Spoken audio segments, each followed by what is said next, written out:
Eso. Que le den confitrión, ahora puede compartir la presentación. Ok, un segundo. Muchas gracias por venir, por cierto, profesor. Gracias. Gracias por invitarme. ¿Me escuchan bien? Sí, muy bien. Ya, vale. Entonces, ¿empezamos ya o esperamos un par de minutos? Sí, empecemos nomás. Ok. Adelante. Bueno, hoy les voy a hablar un poco, bueno, el título es cómo encontrar buenas curvas para criptografía. La idea es hablarles un poco de una aplicación de la matemática donde en las comunicaciones y las transacciones electrónicas y todo eso. Entonces, ¿cuál es, bueno, el resumen un poco de los temas de la charla? Voy a hablar un poco de curvas y criptografía en forma general, de curvas algebraicas. Voy a aclarar, dar un poco de ejemplos con curvas elípticas, hiperelípticas. No se preocupen si no saben, no conocen los nombres, es donde vamos a ir. Luego les voy a hablar de bisecciones, elisecciones, qué son esas cosas, porque para llegar al objetivo de cómo encontramos buenas curvas. ¿Ya? Entonces, cómo calculamos el orden del grupo de las curvas y algunos resultados que están en proceso para eso. Ok.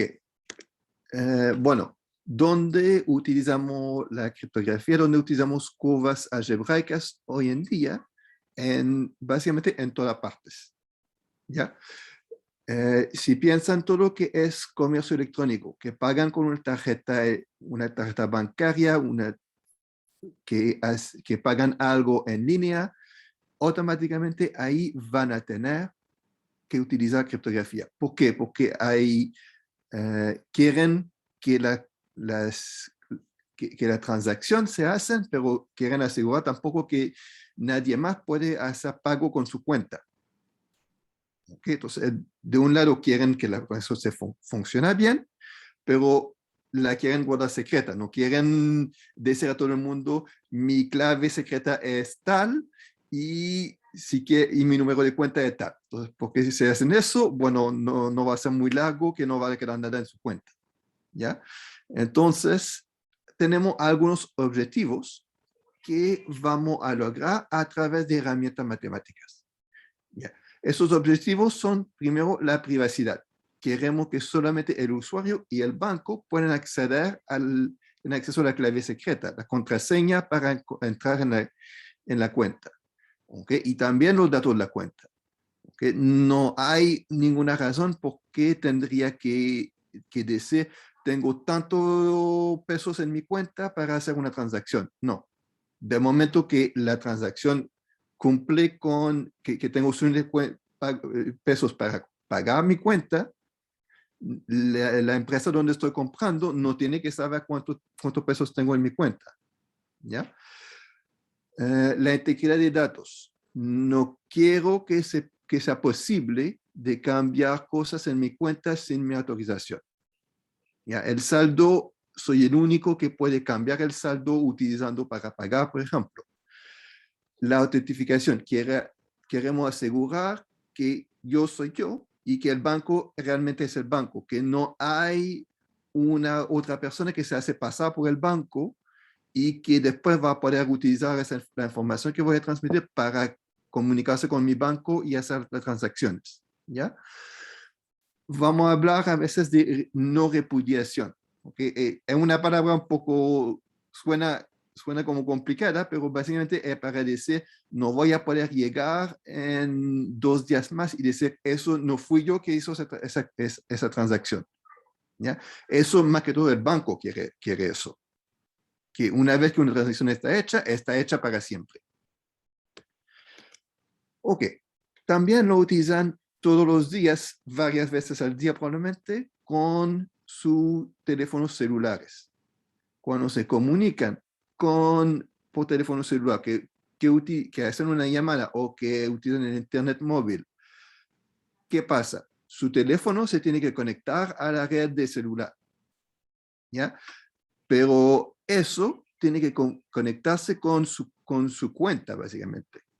la empresa de celular, que sea Claro, Entel, etcétera, no voy a hacer propaganda por una u otra, la empresa quiere asegurar que va a poder hacerle pagar el servicio, por el servicio, y ustedes quieren asegurar que no va a haber otra persona que va a utilizar su cuenta, su número de cuenta, su cuenta básicamente, va a como duplicar su chip, se podrían decir, y hacer llamadas que van a tener que pagar usted después. ¿Ya? Entonces, aquí hay dos cosas. Tenemos que autentificarnos, demostrar que somos la persona que realmente hace la llamada, y la no repudiación, que no van a poder decir después a la compañía que no hemos hecho esa comunicación. ¿Ya? Entonces, esos son temas que necesitamos. ¿Y cómo lo hacemos? Lo hacemos a través de criptografía. Vamos a encriptar el mensaje y se va a decriptar para poder recibir la recepción. Esas son cosas que queremos que se hacen rápido. No quieren esperar 5 minutos para conectarse con el celular. ¿Okay? Cuando se conectan con el celular se tiene que hacer así. ¿Ya? O si no, van a ir a otra compañía, probablemente. Entonces, necesitamos herramientas que nos permiten de hacer eso de forma rápida, eficiente y segura. Bueno, una de esas herramientas son las curvas algebraicas. Ok, una curva algebraica, para hacerlo de manera bien general para empezar, y después vamos a especializar un poco, es una curva, es básicamente una ecuación polinomial en x, y, que vamos a utilizar, que podríamos dibujar en una gráfica. ¿Ya? Esa ecuación polinomial vamos a pedir alguna cosa. Vamos a pedir que sea definida sobre un cuerpo finito. Eso, el por qué va a venir en un minuto. ¿Ya? Por ahora está definida donde está definida nomás. Y vamos a pedir que la derivada parciales en x, y de esa ecuación no van a llegar nunca a cero al mismo tiempo. ¿Okay? ¿Por qué? Para poder siempre definir una recta tangente a la curva. Eso es importante para poder hacer las operaciones criptográficas. ¿Ya? Entonces, y eso en álgebra decimos que la ecuación es no singular. Si tenemos un punto donde ambas derivadas son cero al mismo tiempo, tenemos una singularidad y tenemos problemas para definir la derivada, la tangente. Ok. Ahora, hay varias formas de curvas que son más sencillas que esa forma general aquí. ¿Okay? Y una que son las que son más utilizadas en la práctica son las curvas que se dicen hiperelípticas. Son ecuaciones de la forma y cuadrado igual a f de x. Un f de x que es un polinomio de grado tanto, de grado 2 más 1, por ejemplo, grado 3, grado 5, grado 7, grado 9, etc. Donde el f no va a tener raíz doble. No vamos a permitir que tenga raíz doble. ¿Ok? Todas las raíces aparecen una sola vez. Ok. ¿Por qué el grado en par? Bueno, eso por alguna razón más técnica, porque si el grado es par, tenemos un poco de problema con lo que se dice el punto al infinito. Las operaciones son un poco más complicadas. ¿Okay? Tenemos los mismos ventajas teóricos que si el grado es en par, pero tenemos unos costos extra para manejar casos especiales. Entonces, en general, no vamos a reducir a los casos impares, 3, 5, etc. ¿Okay? Todo lo que digo se puede hacer en la otra situación, pero es un poco más difícil. Entonces, no nos complicamos la vida, vamos a los casos sencillos. El valor de y vamos a llamar eso el género de la curva. ¿Okay? ¿Por qué se llama así? Bueno, viene más o menos, es una cosa histórica. Tienen que pensar que en biología, por ejemplo, cuando describen una especie de animales o de plantas, la especie tiene la especie, tiene la familia, el género, etc. ¿Ok? Entonces, el género en ese mismo sentido, que vamos a clasificar las curvas. ¿Ya?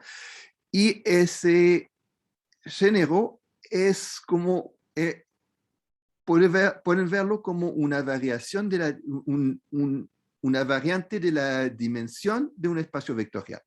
¿Okay? De hecho, viene de una dimensión espacio vectorial, pero un poco más complicada. Entonces, pero piénsanlo como que si tengo género 3, es como si tengo algo de dimensión 3, como un espacio vectorial de dimensión 3. ¿Okay? Y no van a ser muy lejos de lo que realmente pasa. ¿Okay? Es muy cercano a eso. Ok. ¿Qué va a ser una buena curva? Bueno, una buena curva, lo primero vamos a pedir que sea un grupo finito. ¿Por qué quiero un grupo finito? Bueno, porque si el grupo es infinito, significa que los elementos no van a estar a cuadrado, pueden ser muy, muy grandes, y entonces voy a tener que transmitir eso. ¿Okay? Y el problema con transmitir algo muy, muy grande, bueno, primero toma mucho tiempo. ¿Okay? Si algo que es muy grande, hay el tiempo de transmisión que entra. Va a tener un costo su celular, la pila se va a descargar más rápido, por ejemplo. ¿Okay? Es una buena idea. Ya todos hemos tenido problemas con la pila que se descarga. De decir, vamos a tener un sistema que va a gastar la pila, bueno, no tan útil. Ok, entonces lo que vamos a hacer es utilizar curvas sobre un cuerpo finito de orden Q. Ok, piensa en módulo Q, donde Q es un primo. Eso es el caso más común. Y vamos a utilizar el género G para tener un poco más de algo más complejo encima. Que va a dar más variedad de la cosa. Vamos a pedir que el grupo sea grande. Eso para tener seguridad. ¿Okay? ¿Qué va a ser grande? Bueno, en la práctica, hoy en día vamos a pedir que el QLG, que el orden que va a estar relacionado con el orden del grupo más tarde, sea del orden de 2 a la 224. ¿Okay? Esos son un número bastante grande, ¿okay? Probablemente mucho más grande que cualquier cosa que han hecho a mano. ¿Okay? Para mí también, no he trabajado con números de 224 bits a mano. Están escribiendo varios minutos, pero para el computador eso no es tan grande. ¿Okay? Si se sienten realmente como casi paranoicos, podrían ir a 512, 2 a la 512. ¿Okay? Pero ahí estarían pidiendo seguridad para algo que va a quedar seguro en 10.000 años todavía. ¿Okay? No vamos a ser tan mañosos, lo más probable es que en 10.000 años no le va a importar mucho qué pasa con su cuenta. ¿Okay? En 40 años van a probablemente haber cambiado su clave unas tantas veces antes, entonces 224 ya es bastante bueno y los tiempos de comunicación no van a ser tan malos. ¿Okay? Lo más grande, el grupo, lo más tiempo van a pasar. ¿Okay? No necesariamente cosas tan largas, pero pasar de 224 a 512, quizás tengo que esperar unas 7 veces más de tiempo. ¿Okay? Entonces, claro, si puedo esperar menos tiempo, mejor. No somos pacientes en general. Queremos que la operación de grupo sea eficiente. Entonces, no es de ir a buscar cualquier grupo que han escuchado en una clase o lo que sea. Necesitamos una operación que se hace bien. Y por eso vamos a utilizar las curvas algebraicas, porque tenemos un algoritmo que se dice el algoritmo de Cantor, que nos permite de trabajar en el grupo de manera rápida. Ok. También, y aquí vamos en cosas de seguridad de nuevo, queremos que el grupo tenga un subgrupo de orden primo que sea bien grande. ¿Okay? Eso es para la seguridad. Y para saber este tema, necesitamos calcular el orden exacto del grupo. Aquí lo que pasa con curvas algebraicas es que vamos a poder definir grupos muy fácilmente, pero quizás no sabemos cuántos elementos hay exactamente en el grupo. Tenemos que calcular eso. ¿Okay? Entonces, a eso va la charla realmente. ¿Cómo vamos en dirección de eso? Y también podríamos tener que evitar algunas formas de curvas especiales. No voy a hablar mucho de eso, pero hay algunos, pueden haber tal tipo de curva, tienen tal manera de resolver el problema matemático detrás, que es más fácil en un caso que en otro, etc. Las curvas hiperelípticas, le mencioné, son un tipo de curvas. Hay curvas que son no hiperelípticas, son un poco más generales.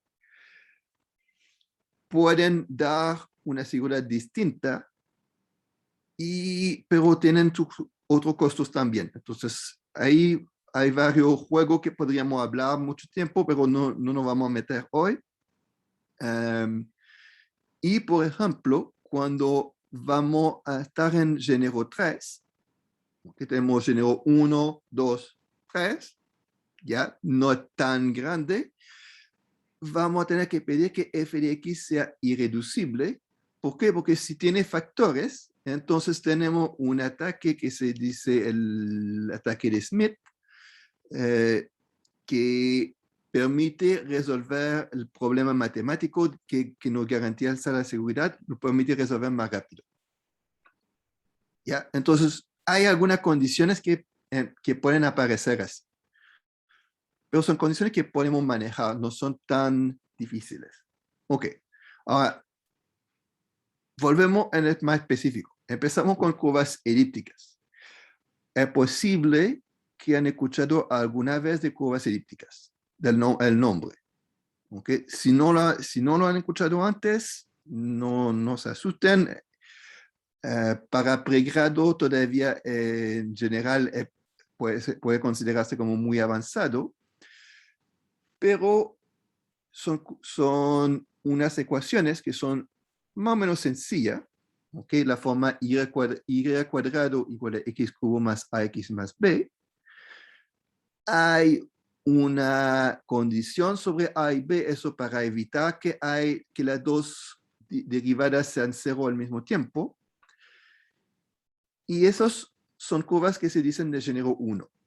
¿Okay? De hecho, todas las curvas de género 1 las podemos escribir como curvas elípticas, en esta forma. ¿Okay? No digo que a veces hay que trabajar un poco para hacerlo, pero siempre se puede, no es especialmente difícil. Aparecen en varias partes de la matemática. De hecho, el nombre elípticas no viene del álgebra. ¿Ok? Aparecieron en otras partes y se encuentra cosas de curvas elípticas en análisis, en teoría de número, etcétera, etcétera. En muchas partes hay muchas conexiones.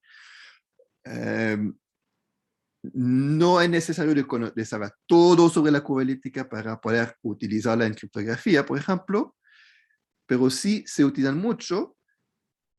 También se utilizan cuando queremos factorizar números enteros. En Z, si queremos factorizar los enteros, podemos utilizar un método que utiliza curvas elípticas. ¿Okay? Y bueno, una de las cosas por la cual fueron más conocidas las curvas elípticas es porque de ahí viene la demostración del último teorema de Fermat. Okay, un teorema que tomó unos 400 años para demostrarse, utilizó curvas elípticas con formas modulares y cosas así. No nos metemos en los líos de decir qué pasa ahí, pero pueden ver que tiene varias aplicaciones. Algo muy teórico, utilizó curvas elípticas. Ahora lo utilizamos en algo muy práctico, hacer llamadas telefónicas. ¿Ok? Entonces, ¿Qué es una curva elíptica? Bueno, es esa ecuación, pero en esa sobre esa ecuación hay puntos. Tenemos una gráfica y podemos mirar puntos en esa gráfica.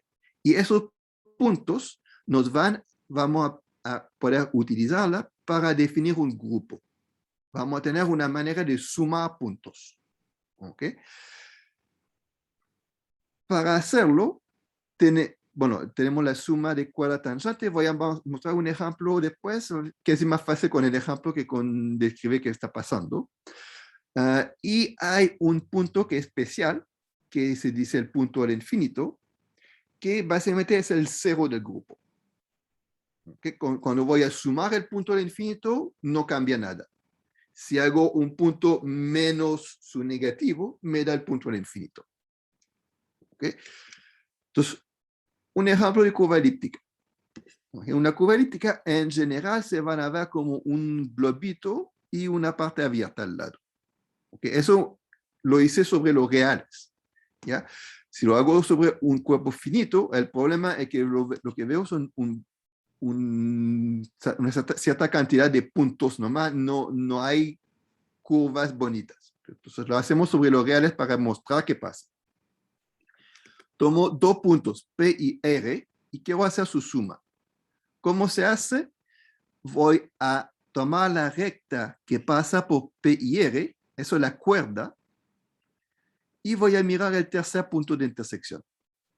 Como tengo una recta que es la forma Y igual a lambda X más B, voy a ver con la ecuación Y cuadrado igual a X cubo más AX más B, me da una ecuación de grado 3. Hago de grado 3 en X.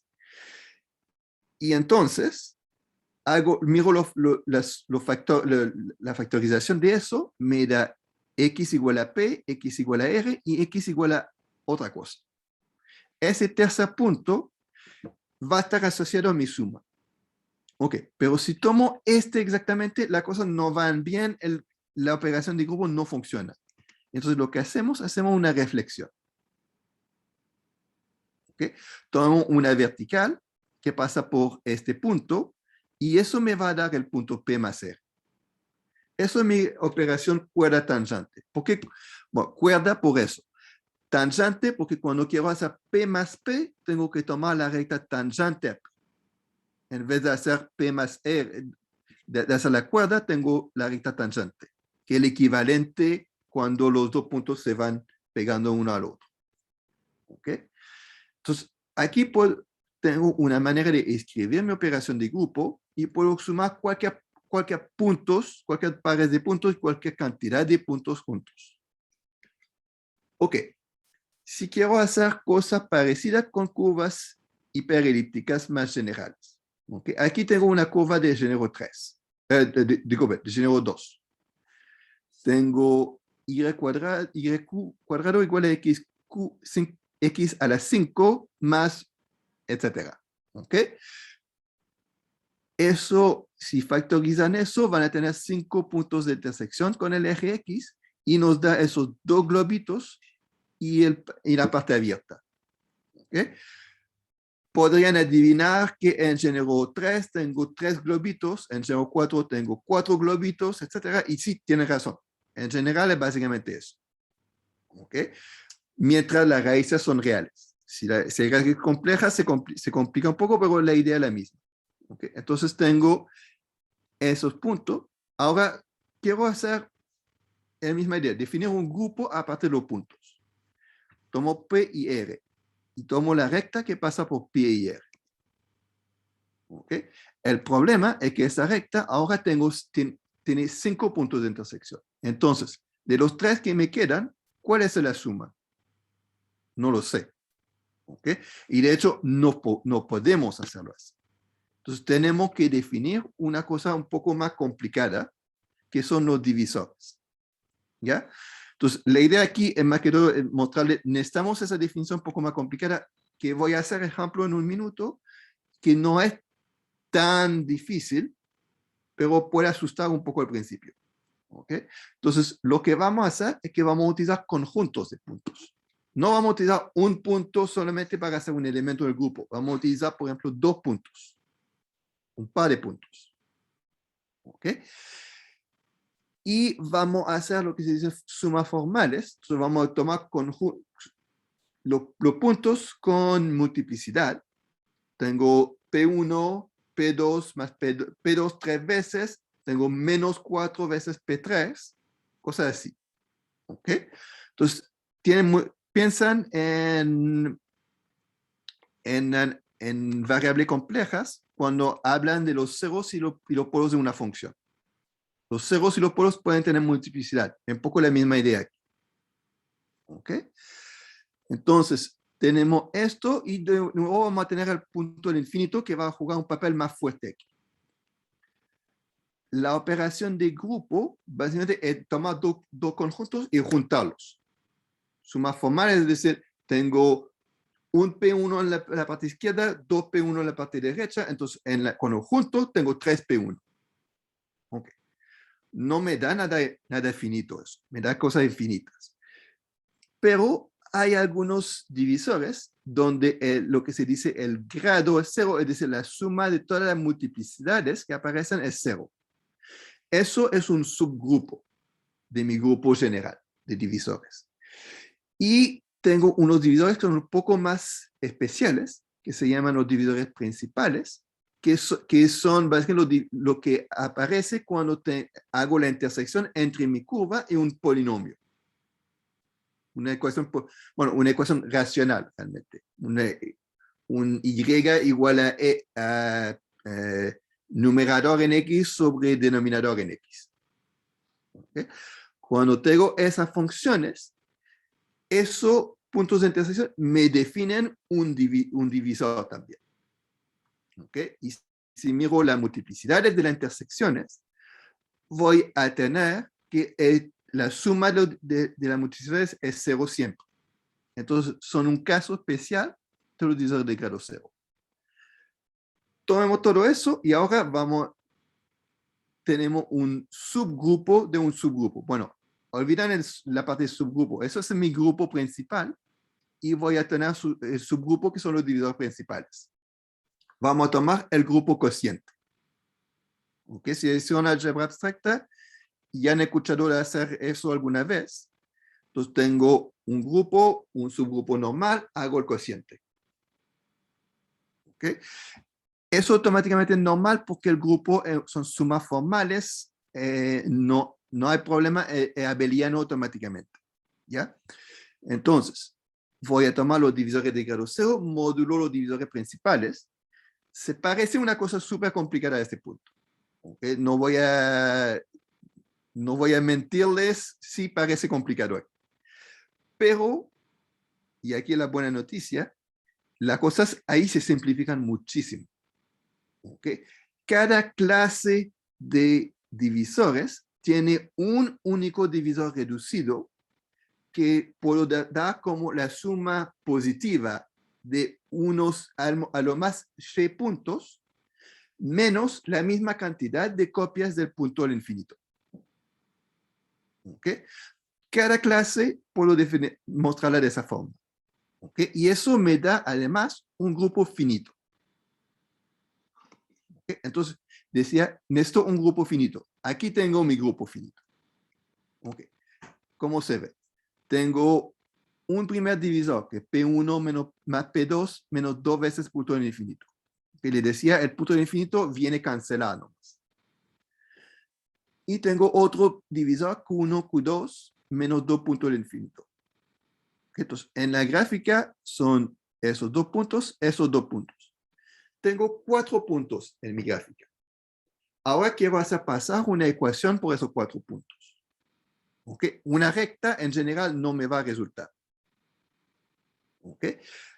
Pero puedo encontrar aquí, siempre que tengo 4 puntos, puedo siempre encontrar una ecuación cúbica que va a pasar por esos 4 puntos.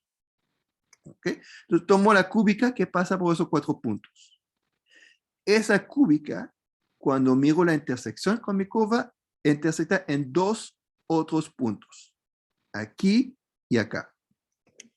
Entonces, en menos R1, menos R2. Y voy a hacer lo mismo que en las curvas elípticas, voy a hacer una reflexión con la vertical. ¿Ok? ¿Por qué una reflexión por la vertical? Porque eso también es un polinomio. Es el polinomio x igual a tanto. X igual a tanto. Entonces, la suma aquí es 0. Es un divisor principal. La suma aquí es 0. La suma aquí es 0. ¿Ok? Entonces, tengo P1 más P2 más menos R1 más menos R2 más Q1 más Q2 se da 0. ¿Ok? Menos 6 puntos al infinito. Hago esto y entonces tengo R1 y R2 que van a ser congruente a esta suma inicial.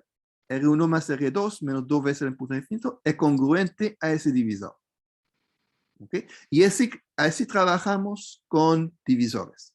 ¿Okay? Si lo vemos gráficamente, espero que es un poco más claro que esta definición teórica que les puse antes.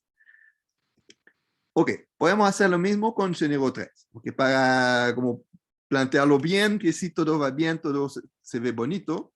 Tengo dos divisores que son 3 puntos cada uno. Me da 6 puntos en la curva. En 6 puntos puedo hacer pasar una ecuación de grado 5. Y igual a un polinomio de grado 5 en x. Tomo esa ecuación y me dan 4 nuevos puntos de intersección. R1, menos R1, menos R2, menos R3, menos R4.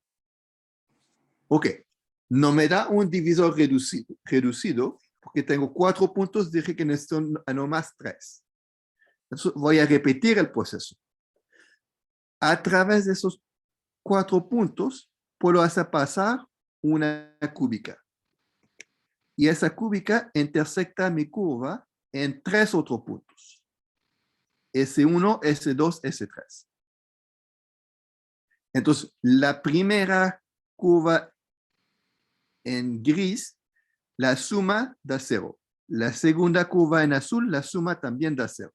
Y por lo tanto, mi D1 más D2 es lo mismo que S1 más S2 más S3 menos 3 veces el infinito. ¿Ok? Y entonces ahí obtengo mi grupo. Ok. Si lo digo así, van a tener que interpolar, van a tener que... Se ve complicado. Ya, todavía el trabajo no se ve tan sencillo. Pero tenemos lo que se llama la representación de Montfort, que es una manera de representar los divisores, pero con polinomios en vez de divisores. ¿Okay? Y va a ser más sencillo trabajar. Entonces, si tengo un divisor, así, donde los PI son puntos en la curva, podemos definir un par de polinomios U y V, donde el grado de U es O más C, el grado de V más pequeño que el grado de U es mónico, y el U divide V cuadrado menos F de X, eso para que los puntos sean sobre la curva. Y este par de divisor va a representar, ese par de polinomios va a representar mi divisor. ¿Y qué hay de bueno con eso? Es que Cantor en los años, me parece que en los años 70, dio un algoritmo para sumar divisores en la representación de Montfort. ¿Okay? Dijo, tomo mi divisor U1V1, mi divisor U2V2, y quiero obtener un divisor reducido U3V3, que es la suma de los dos. ¿Okay? Y lo que tengo que hacer un GCD con un máximo común múltiplo con máximo común divisor, disculpen, máximo común divisor entre U1, U2 y, si necesario, un V1 más V2. ¿Okay? Hago el máximo común divisor extendido, el algoritmo euclidiano extendido, para obtener S1, S2, S3. Los que tuvieron conmigo álgebra computacional saben de qué estoy hablando, los otros lo van a saber en unos semestres más, ¿no? Y Después podemos definir el U como 1, U2 sobre el máximo común divisor al cuadrado y el V también como una operación polinomial. ¿Okay? Estos son operaciones polinomiales nomás. Es bastante sencillo. Y después, para hacer la reducción, lo que les mostré con las curvas, bueno, lo bueno es que el V que sale aquí es exactamente, por ejemplo, es exactamente este polinomio, esta función aquí en azul, es el V de Y igual a V de X. ¿Okay? No hay ninguna otra, no tengo que complicarme para hacer la interpolación, ya la hice. Ya hice la interpolación. Y entonces voy a buscar los otros puntos de intersección, que hago así, mando eso para que sea armónico y hago la reflexión, que no hice en el último ejemplo, pero que es la misma idea. Y puedo repetir eso un par de veces si necesario. Ok, eso me da una manera eficiente de hacer la operación de grupo. Tengo que hacer unas operaciones, un máximo común divisor, tengo que hacer un producto, suma de polinomios, son todas cosas bien sencillas al final. ¿Okay? Entonces, no tengo que complicarme la vida con pensar, tengo tantos puntos, voy a interpolar, voy a buscar la función que interpola eso, voy a hacer... No. El algoritmo lo hace solo, directamente dentro de eso en el computador y lo hace sin preguntarme nada. Ok. Ahora, vamos a hablar de otra cosa más. La L secciones. Okay. Una L sección es básicamente una preimagen de la multiplicación por L en el grupo de la curva. ¿Okay? ¿Qué es la multiplicación por L? Tomo un divisor y hago la suma de L copias del divisor. ¿Okay? Eso lo puedo hacer siempre. ¿Okay? ¿Cuánto me va a costar? Es otra cosa, pero se puede hacer. Ahora puedo mirar el resultado de eso y preguntarme, ¿cuáles son los divisores iniciales que me dan eso? ¿Okay? Quiero buscar eso. ¿Por qué? Bueno, okay. Vamos a ver en un minuto que hay L a la 12 posible L secciones, y etc. Hay dos casos donde nos sirve eso. En curvas elípticas, sobre cuerpo característica 2, hace casi 30 años ya, que se presentó la idea de hacer divisiones entre 2 en vez de multiplicar por 2. Para hacer la multiplicación escalar, para hacer la operación criptográfica un poquito más rápido. ¿Okay? Entonces, a veces nos sirve para ir más rápido para comunicar por el celular. ¿Okay?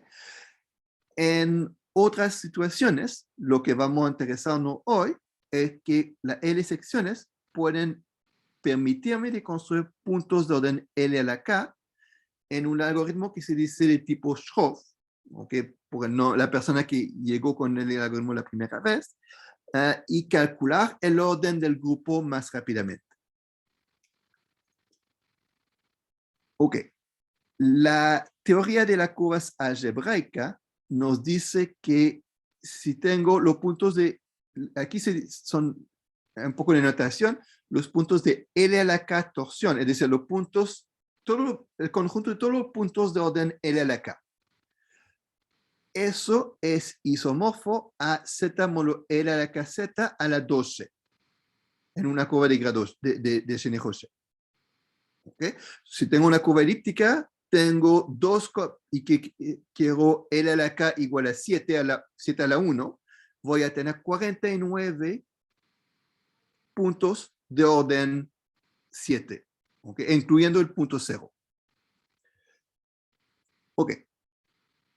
Además, tenemos una operación que se llama el Frobenius, que toma los puntos, la coordenada del punto, y lo toma a la potencia Q. Esta operación me da un automorfismo.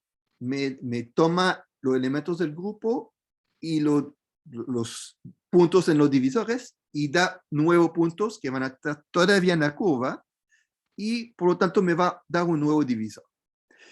Este automorfismo tiene una propiedad bien importante. ¿Okay? Lo primero es que satisface una ecuación más o menos polinomial, una ecuación, tiene un polinomio característico. Igual que cuando están en álgebra lineal y hablan del polinomio característico de una matriz, el Frobenius tiene un polinomio característico. ¿Okay? Y este polinomio característico tiene una forma especial donde podemos decir algo sobre los coeficientes, y si tengo ese polinomio característico, puedo obtener el orden del grupo. ¿Okay? Ahora, con eso, se puede demostrar, con esa idea se puede demostrar, por ejemplo, que el orden del grupo está entre raíz de q menos 1 a la 2c y raíz de q más 1 a la 2c. ¿Okay? Básicamente, que el orden del grupo está cerca de q a la y, siempre. ¿Okay? Está acotado entre dos valores que son las dos cerca de q a la y. ¿Eso qué hace? Me va a asegurar que mi grupo va a ser grande.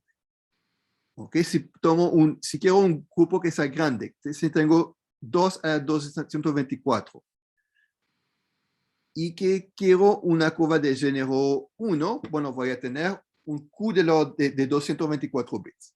Si quiero una curva de género 2, de 112 bits. Si quiero una curva de género 3, tendría unos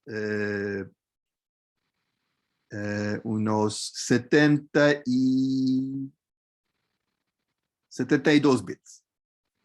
¿Okay? Entonces, podemos decir, para tener un grupo de tal tamaño, qué tamaño quiero para, el cuerpo. ¿Okay?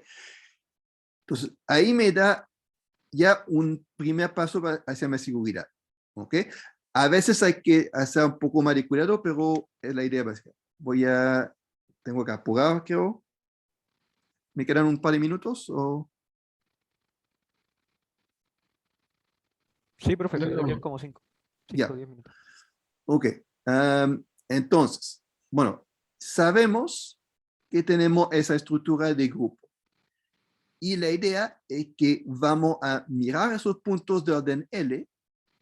Bueno, como son isomorfos a algo de esa forma, significa que puedo dar un conjunto de 12 generadores de este grupo de L torsiones, de los divisores de orden L. Si sé qué pasa con los generadores, sé qué pasa con todos los elementos. Okay. Igual que en álgebra lineal, si saben qué pasa con la base, saben qué pasa con todo el subespacio. Entonces, si puedo calcular esos, puedo ir a calcular mi polinomio característico, pero módulo L. ¿Okay? Porque, claro, si tengo más de L veces el divisor, bueno, se va a reducir, porque L veces el divisor es 0. ¿Ya? Y si agrupeo varios casos, varios L, entonces voy a poder obtener mi X de phi de manera general. ¿Okay? Para los que tuvieron álgebra computacional, estamos haciendo aquí aritmética modular. ¿Okay? Entonces, para género 1, ese algoritmo es el algoritmo de Schroff. En género 2 y más se llama pila porque una persona llama la pila que tuvo la idea de aplicarlo en este caso. El problema acá es la dificultad de hacerlo. ¿Okay? Por ejemplo, para el género 2, va a crecer como función de L, va a crecer como un L a la 6. Para el género 3 va a crecer como un L a la 8. Entonces, si L va 2 veces más grande, tengo que pagar 2 a la 6 o 2 a la 8 veces más. ¿Okay? Y eso se viene muy costoso rápidamente. Si tengo que ir hasta L igual a algo del orden de 100, 101, por ejemplo, que primo, entonces me va a costar muchísimo más que para L igual a 11.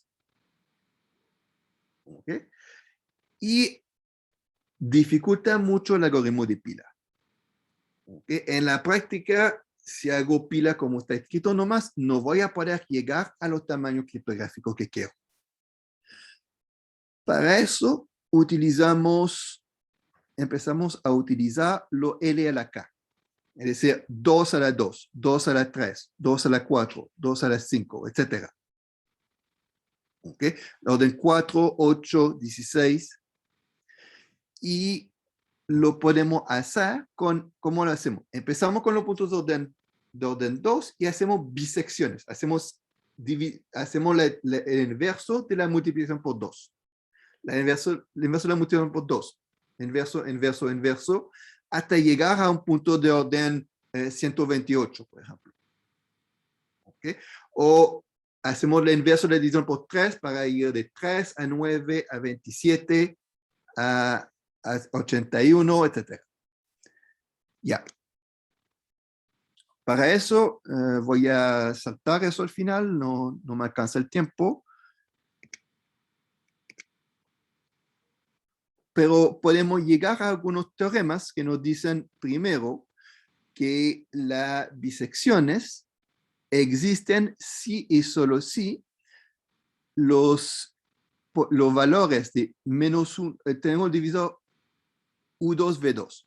Si tomo U2 en las raíces del f de x, con menos 1 a la y para corrección con los enero, si esos son todos cuadrados, entonces puedo hacer la bisección.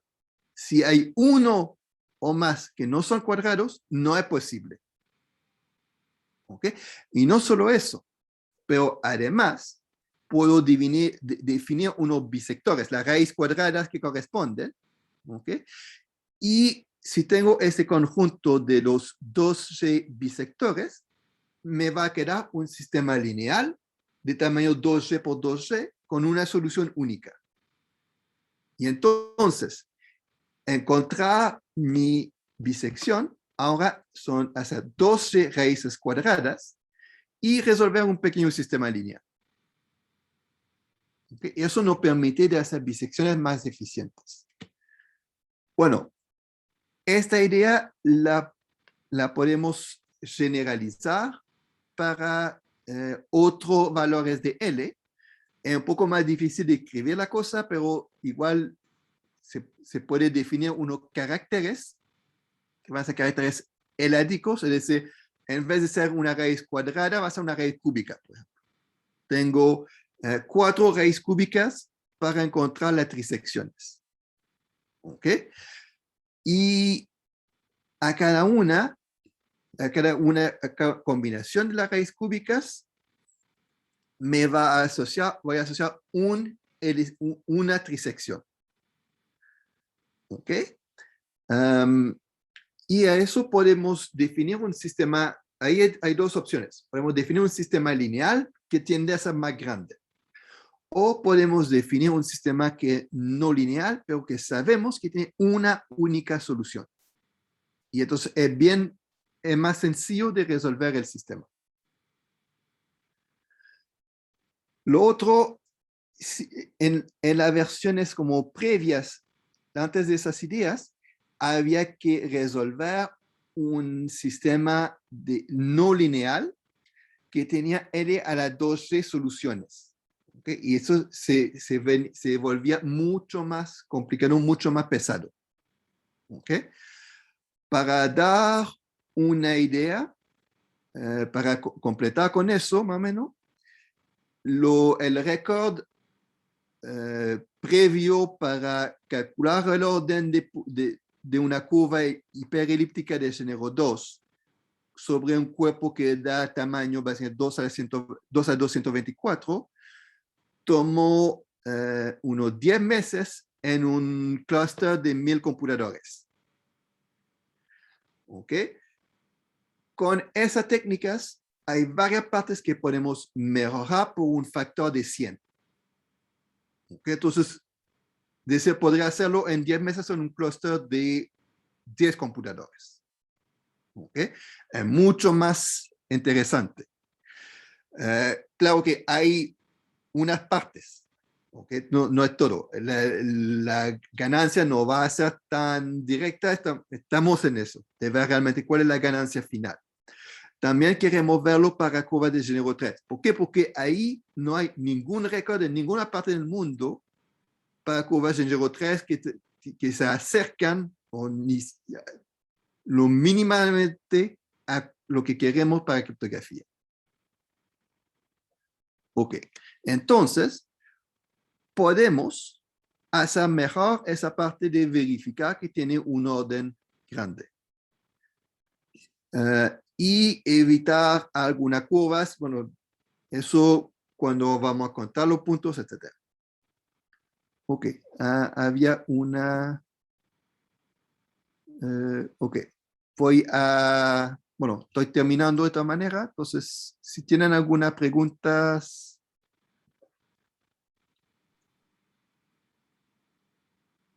Vale, gracias. Si es que alguien tiene alguna pregunta, puede hablar ahora, levantar la mano.